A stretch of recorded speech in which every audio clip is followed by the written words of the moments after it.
It's been a long time coming, but I assure you it's been well worth the wait. Our guest on this episode is one of the people that we put on our original bucket list when we started Bootleg 3 years ago. And we sat down and we said, if we could get anybody in all of NFL media, who would we get? This guy was on our list. And today is the day we get to obsess about the NFL draft with one of our favorite people, ESPN NFL draft analyst Jordan Reid. Jay, take us in.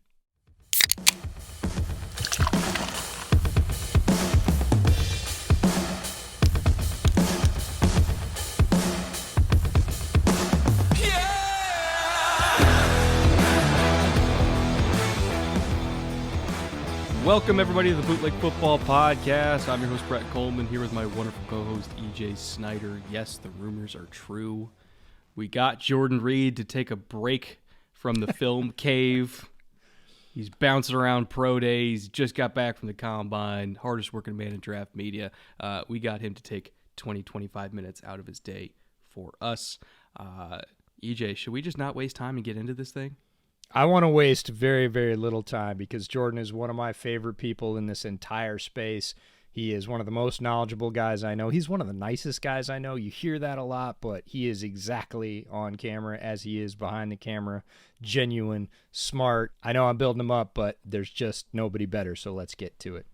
ESPN's Jordan Reid, one of the best in the business, joining us now. Happy to finally get him on. We've been waiting for this one. He's doing ESPN in the morning and Bootleg at night, so big day for Jordan here. First things first, how you doing? Long combine week. Hope you got some sleep.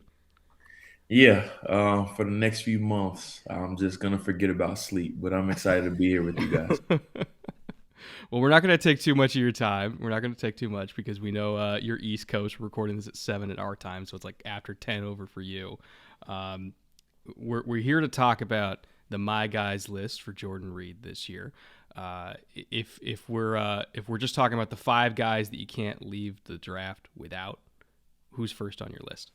So yeah, this is one of my favorite things to do of the year, and this is a list that players that I just absolutely love. And like you said, I wouldn't leave the draft without. And the first one for me, and he's my top cornerback in this draft class, is Christian Gonzalez from Oregon. I love everything about him. I love the mental makeup about him. 6'2", nearly 200 pounds. Didn't have the ball production coming into the year when he transferred over from Colorado, but he comes to Oregon, ends up with 4 interceptions, 2 against his former team, which I absolutely love just because it shows the competitive desire in him. And I just think he's a complete corner. I think he's so polished.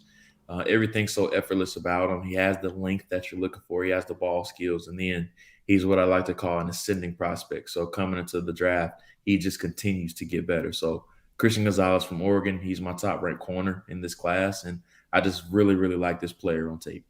Yeah, he's one of Brett's gems. We do our 10 gems on offense and 10 gems on defense every year. Christian Gonzalez was either going to be on Brett's list or my list. We flipped a coin. He ended up on Brett's list. Love the player, love the athleticism, love the family athletic lineage. His dad was basically a pro basketball player for the Columbia national team. Both his sisters are high-level athletes. You just see that fluidity on the field.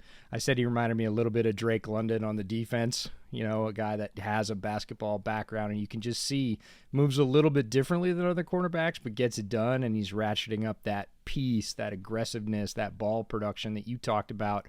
And, yeah, the game against Colorado was a little bit of a dagger. That was super fun.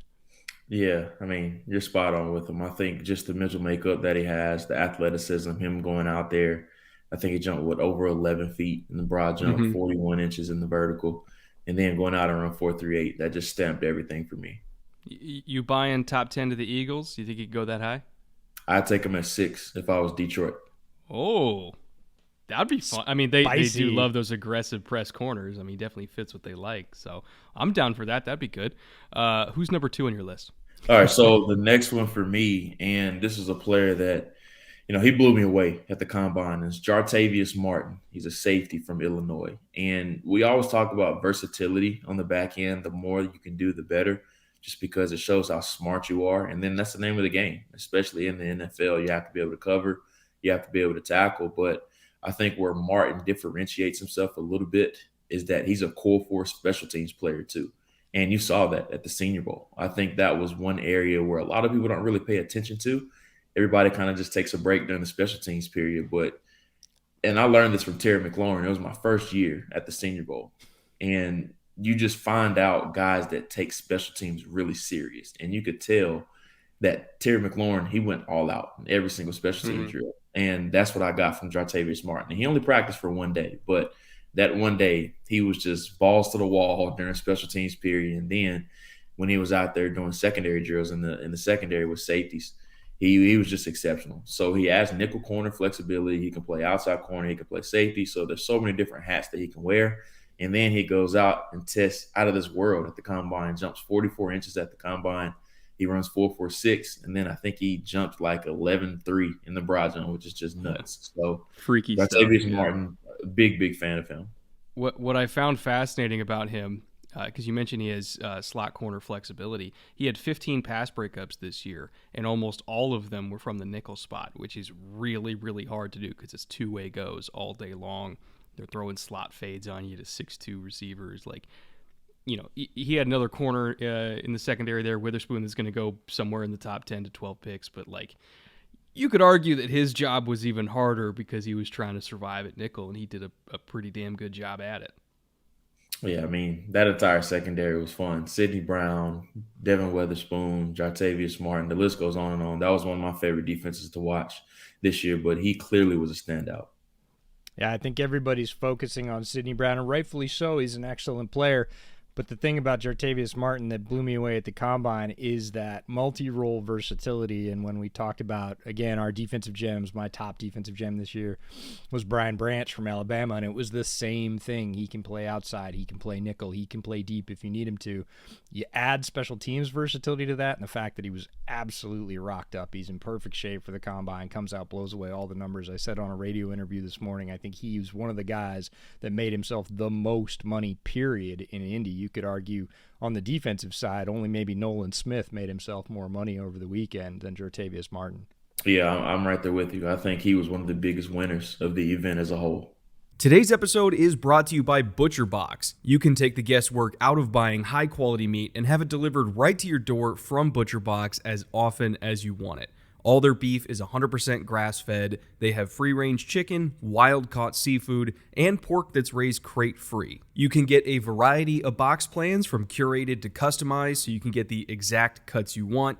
And for me personally, I got an all-beef box myself, and just from that box alone, I made a seared-up strip loin with pancetta Brussels sprouts on the side. I did a flat-iron steak with a homemade Lagavulin 16 jalapeno chimichurri, which came out incredible. And if you're watching the YouTube version of this show, you're seeing that on screen, and yes, it was as delicious as it looks. I also used the ground beef to make up some dirty rice just as a meal prep option for quick lunches throughout the week. And I whipped up some Cajun rub sirloin tips with potatoes on the side for me and my wife for another dinner as well. Plus, on top of all of that, I still got another pork tenderloin, a chuck roast, and top sirloins as well, and all of those cuts were really good quality too. So, if you are a meat lover like me and EJ are, but you don't want to deal with going out to the butcher shop to get great cuts to work with, and you just want it delivered easily and quickly right to your door, check out what ButcherBox has to offer for you. Again, every cut you could possibly think of, they have it. And of course, if you do find something you like, you can also get free chicken nuggets for a year, plus 10% off that first box when you sign up today with code BOOTLEG at butcherbox.com/bootleg. Again, that is a full year of free extra chicken nuggets and 10% off your first box with promo code BOOTLEG at butcherbox.com/bootleg. Thank you once again to ButcherBox for sponsoring today's show. And with that, let's get back to it. Now, this tackle class is kind of intriguing because there's no clear top guy. Unfortunately, the one that would have been the top guy went back to school at Penn State for an undisclosed amount of NIL money, I assume. But you do have one of these tackles sneaking into your My Guys list. Tell us about Darnell Wright from Tennessee. Yeah, so Darnell was a bit of an acquired taste for me. I think both of the top right tackles in this draft class, him and DeJuan Jones, both of them were a bit of an acquired taste for me just because you kind of question his athleticism on tape, especially early on in the season. You didn't see him moving around a whole bunch just because he didn't move his feet a whole bunch, but it's just because he's so dang strong, he didn't really have to. But I think outside of Matthew Bergeron, there isn't an offensive tackle that went through a tougher gauntlet of edge rushers. And he checked the box against Will Anderson. I thought it was terrific in that game against Alabama. He played great against B.J. Ojulari in LSU. And then he went out in the bowl game and he shut down Brian Rasee against Clemson. So he went through a gauntlet of players that are going to hear their names called very early during the draft. And with Darnell, he just consistently got better. He got better throughout the year. He was terrific at the Senior Bowl. And then he went out, and I thought he looked great in the on-field drills at the Combine. I thought he looked so fluid at right tackle and left tackle. They were asking him to kick slide from both positions as far as in both directions, and I thought he looked very efficient. So this is in a situation of where I think he can be right tackle only. I think he can kick over to the left side and be a left tackle too. So I think he's one name that could go much earlier than a lot of people were expecting. It wouldn't surprise me if he ends up going in the top 20. Ooh. Yeah. That's a take that I think a month ago would have gotten a lot more looks than it's getting now, especially after his Combine performance, running through the drills. They had Jeff Stoutland there, the Eagles line coach, and the fact that he looked equally good going both ways and better, so much better than he did in the beginning of the season, sort of puts him in that same category as you put Christian Gonzalez in, the ascending player, right? Still a player that's getting better. And if I'm a GM drafting a key position, right tackle or left tackle, I don't really think it matters much these days because edge rushers float around so much. I want a guy that's not topped out, especially if I'm going to risk that first-round pick for him. And I think a lot more GMs are more comfortable with that first-round pick for a guy like Darnell Wright than they were even just 6 or 8 weeks ago. Yeah, I'm with you. I think, honestly, guys, I think we get 6 offensive tackles in the first round, which is probably crazy to say. You think a Bergeron gets in there?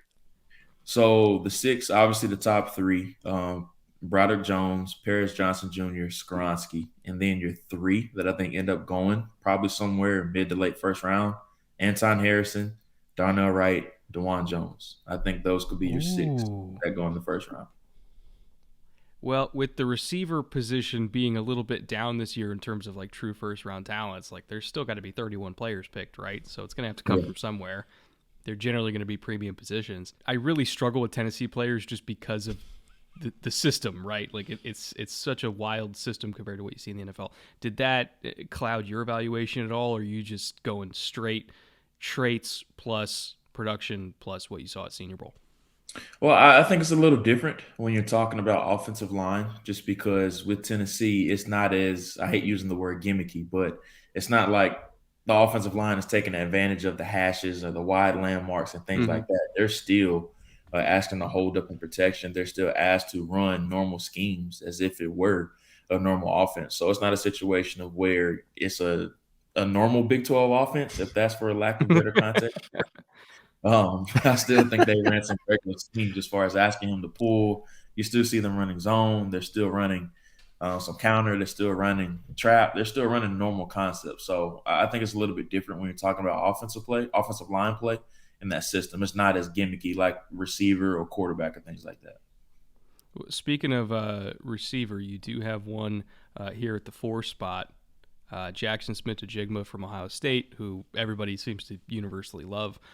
Is he your wide receiver 1 in this class?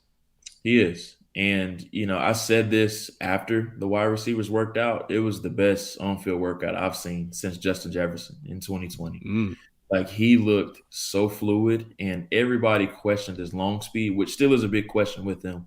We'll see what he does at the pro day in a couple of weeks. But I think the thing that really helped him was testing so well in the short area stuff. Like, for him to go out and kill the 3-cone in the short shuttle like he did, I think that helped him a lot. And then he goes out and he kills it in the on-field drills too. So he looked so efficient, so fluid, and I think like 92% of his snaps came in the slot. So, and I hate using comparisons for guys, but he's not Justin Jefferson. I don't think he's going to turn into a player like that, but it's like I've seen this story before of where a player was just stuck in the slot just because they had an embarrassment of riches. And you have to think, Garrett Wilson, Chris Olave, Marvin Harrison Jr., and even some of the young players they still have there, Emeka Ibuka, and then the other players that they do have. It's like we didn't need him to play outside. Like, let's just keep dominating in the slot. And it's like people are negatively impacting or affecting him for that, or grading him for that, I should say, it was the same thing with Justin Jefferson. They had Terrace Marshall and Jamar Chase on the outside. So it's like, I just think he's being unfairly knocked for that. And we're not going to get the question answered as far as if you can win outside. But if you're dominating in the slot consistently like that, and you have just this elite change of direction like that, I think you can put him outside and be just fine too. Yeah, the voices I listen to are the ones you talked about of his teammates, Garrett Wilson and Olave, when they all sat in a room and, they got asked, so who's the best athlete out of the three? They all looked at him and he was like, it's me. Right. And if you're sitting in that room and you could say that and the other guys are nodding along and you ask those guys, like, who's the best receiver out of the three, not just the best athlete, but who's the best receiver? And they all say you. And then those two guys go out and they're the two front runners for offensive rookie of the year in the NFL. You got to believe him. And I was so happy that he went to the combine and backed it up, especially in that short area. 6'5", and 3 cone was something you saw on tape over and over again. And I know he's gotten the Jarvis Landry comp a lot, and I think that's half right. To the catch point, I think that's right. After the catch, I think that is a completely different story. He brings so much more to the offense after the catch that you never saw from Jarvis Landry, that I think that's like a half-right comparison, and I think people are starting to see that now after the combine. Yeah, I'm with you. I think he's much more athletically gifted than what Jarvis was. I think Jarvis ran with like high 4.6, low 4.7s. I think it was 4.72, something like that. Yeah, something like that. So I think he's much faster. If I had to guess, he's probably like a 4.52 to 4.55 guy if I was just giving a guess of what he would run, assuming he does run a 40. But, I mean, I would take him in the top 20, and I would feel comfortable about it. Like, if I'm the Texans, if I go quarterback at 2, I would be fine pairing him with somebody at 12. New England at 14 will be a great fit, or anybody that needs wide receiver help inside the top 20, I would be comfortable with taking them. Somebody mentioned, you put him in Minnesota because obviously Jefferson can play outside. You put him in Minnesota and play the Cooper Kupp role in the O'Connell offense, which, I don't know how you would stop that, but I'm kind of in favor of it just because it would be fun. I don't know if he'll get there, but I think it's a perfect system fit, and I would love that for them. Where are you thinking? Oh, that's a great question. I think his ceiling is probably the Texans at 12. Floor, probably the Giants. I think the Giants are 24 or 25, something 25, like that. Yeah. Yeah, I think that's probably the absolute latest he goes. But, yeah, I mean, if he gets to Minnesota, if I was Seattle, I'd take him at 20. Just keep building up that wide receiver core. Him, Lockett, and DK would be fun. Last my guy here out of your 5, going back to the offensive line. A lot of favorable comps for John Michael Schmitz. People have thrown around Alex Mack, Max Unger. Do you see that type of trajectory for him as like an outside zone center going into the league? Yeah, I do. And I mean, he's as pro ready as they come. And there's no such thing as a surefire or a safe pick, but he's one of those guys that is probably going to be a hit just because of how successful he was in college. Very, very confident, very strong, and just understands the different types of environments that he's in. You see him pointing out different things when he's up front. Very savvy, very intelligent, and then he's just so strong, man. Like, he's so strong. He knows how to just strain and fight, and then just survive in there. That's what you want to see from a center, especially somebody of his stature. Has that barely build, so he's already NFL ready from a body standpoint too. So it would surprise me if he ends up going late first, early second. That wouldn't surprise me either. Yeah, I was really happy to see his name on your list. He was one of my offensive gems. I ended up tilting towards another center, put him in the honorable mention category, mostly because everybody's been talking about him for 2 years. He was ready to come out last year. I know you've got these guys that they're ready to come out and then decide to go back, and I'm never gonna go after a player's decision. I think that's really personal, but there's definitely guys I'm disappointed when I hear that, and I'm like, I gotta wait another year. So it feels like we've been talking about him for a long time, as whenever he comes out, he's gonna be the top center, and he didn't have any drop off this year. And he's one of those guys that's sort of so consistent, he's almost boring to watch. And that's the best thing you can say about an offensive lineman is, looks the same every time, locks him up, stands him up, bows up, and that's pretty much it. They're not doing anything else. And it's that strength, the intelligence. Doesn't seem to be a particularly boisterous player like at the podium, but you can tell he commands the huddle, commands the line, and most of it's just sort of do as I do, and most people can't do that, but he's leading by example, and I love all of those things combining into what I think is an ideal center build, and I'd be perfectly happy if a team took him in the first round. I think the GM would sleep really well at night. Yeah, absolutely. I mean, he's one of those guys that is plug and play, and we saw it at the Senior Bowl. I thought he was the best player there, regardless of position. And like I said, late first, early second, I think he could end up going in that range. Rodney Hudson just retired, so I feel like the absolute floor is top of the second to Arizona. If he got by them, I'd be stunned at this point. But would love to see him go in the first round, make a little bit more money, get that fifth-year option, all that kind of stuff. We'd love to see that. Before we let you go here, what's your pro day schedule looking like? Ooh, how much time you got? I'll actually, I mean, I can say it now. So I'll be hosting Georgia's pro day next Wednesday on ESPN. Ooh. Yeah, so excited about that. After that, or actually the day before, I'll be at Clemson for ACC Network. And then I got to remember everything. So I'm doing Kentucky, I'm doing Florida, and there's one more that I'm missing, Alabama. So I'm doing all of those places. So, well, I mean, there's no players in any of those schools. You should have easy days, right? Like, nobody's going to be watching. Yeah, so the grind is just picking up for me, but I mean, it's fun. It's fun being able to talk about these players, seeing them go through the process, and then just seeing them make a lot of money and being able to talk to them a little bit too. So it's like our time of the year. It's like Christmas Day for me. Anytime I can be around just talking football. So I'm excited, and I can't believe I'm in this situation sometimes. Sometimes I have to pinch myself. Hardest working man in draft media, man. It's true. Year. Speaking of Christmas Day, gotta tell you, you're one of our bucket list. When we sat down 3 years ago and started this podcast, one of the first conversations we had, even before we knew we were going to do this, was, so if we did this, who would we get? What's our dream list? And you were in our top 5. You were in the first 5 names that came out within like 30 seconds. We were like, bop, bop, bop. And you and I have been talking for a couple of years about this, and today we finally get to have you on the show, and we couldn't be happier. We love your work. We love running Indy out on the road, and thanks so much for making time for us. Absolutely. Thank you guys, man. And anytime you need me, just let me know. It's always a pleasure talking ball, and I could do this all day.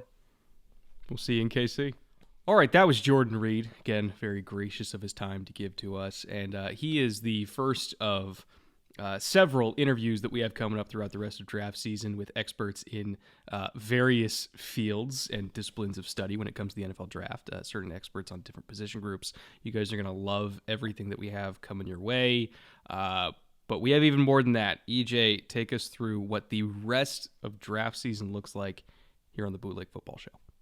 Yeah, so we're dropping weekly podcasts. A lot of those are going to be guests. Some of them won't, but it is the strongest slate of guests we've had ever on Bootleg. I couldn't be more excited about it, and Jordan is the best possible kickoff. We're going to have live streams, we think, every other week, just for everybody to blow off steam about the draft. We all know you have takes and you got to get them out, so we'll give you live streams to be able to do that. We've got some specific draft site visits. I went to Oregon State's Pro Day on Monday. I'm going to be going to Washington's Pro Day later on. We might end up at another school or two. Not as many as Jordan. Don't get your hopes up. And we certainly won't be hosting them. We won't be hosting Georgia's Pro Day. But we might be at a couple of really nice sites. And then, of course, we're going to be in Kansas City for the draft, doing our regular draft live stream. We will have a meetup while we're there in Kansas City before the draft starts. 3 days, all the picks. We'll do our draft wrap-up pod from Kansas City as well, like we did last year, sort of winners and losers. And after that, we may return to sleep. Yeah, June is... Actually, no, not even June. That's when we're releasing the team-specific episodes that are like an hour long each. There's like a solid, 1 weekend in May that we get to sleep. There's like a 10-minute period where we don't have to do this, and then we get right back to it, but it is the coolest job on the planet, so we can only complain just a tiny bit. But right now, it is midnight oil plus both ends of the candle, and that's just a really flammable mix. But we are pushing on, and we love bringing it all to you. So thanks very much for making it possible for us. Well, I know you have another one of these episodes to review, so we can get that out on time. I got to go record something for the Chargers. So it's 7:30 at night. We still got 4 hours of work to do. So we're going to get out of here. I want to thank all of our executive producers for making this possible in the first place and giving us this really weird job to begin with. Murat, Consti, Caden, Andrew, Taylor, Liam, Connor, Joey, and Mike. Again, could not do this without you guys. Appreciate and love all of you. We'll be back next week with, I believe, the next part of our interview series, which will be announced shortly. And until then, later. Take care.